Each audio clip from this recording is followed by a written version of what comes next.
Ponorte sa s nami do srdca južného Slovenska, do regiónu, kde sa vinohradnícka tradícia stretáva s unikátnou prírodou.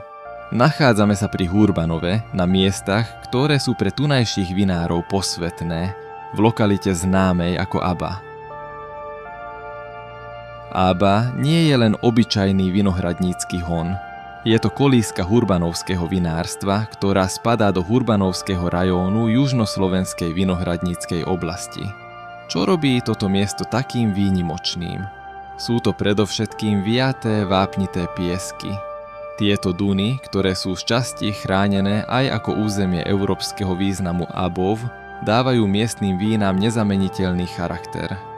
Piesočnatá pôda zadržiava teplo, ale zároveň umožňuje rýchle odvodnenie, čo sú ideálne podmienky pre pestovanie zdravého hrozna. Odrody, ktoré tu rastú, odrážajú južanský temperament.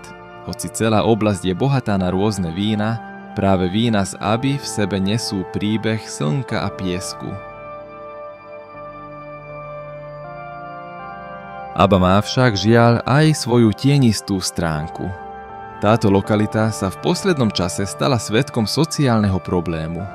Neprispôsobiví občania z Hurbanova si tu na nešťastie osvojili a postupne devastujú vinohradnícke domčeky, ktoré sú svedkami tunajšej histórie. Tento stav neohrozuje len estetickú hodnotu územia. Okolie obydlí je, žiaľ, často zasypané odpadkami, čo vytvára vážne hygienické a ekologické problémy. Napriek týmto výzvam vinári neprestávajú bojovať za zachovanie tohto unikátneho dedičstva. Aba zostáva miestom kontrastov.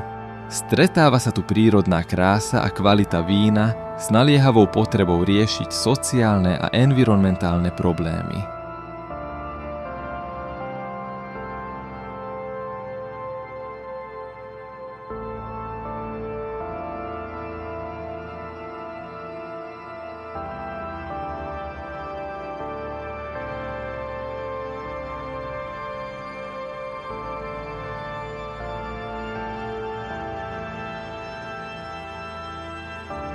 A to je všetko, čo som pre vás v lokalite Aba pri Hurbanove zdokumentoval.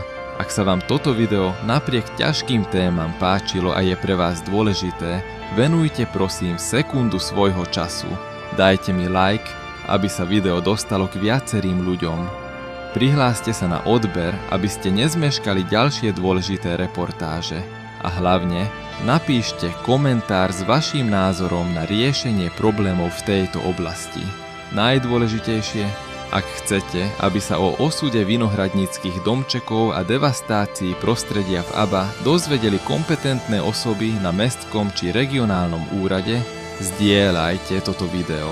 Len vďaka vašej podpore a šíreniu môžeme túto tému dostať tam, kde je potrebné, aby sa začala riešiť. Ďakujem za sledovanie a vašu podporu.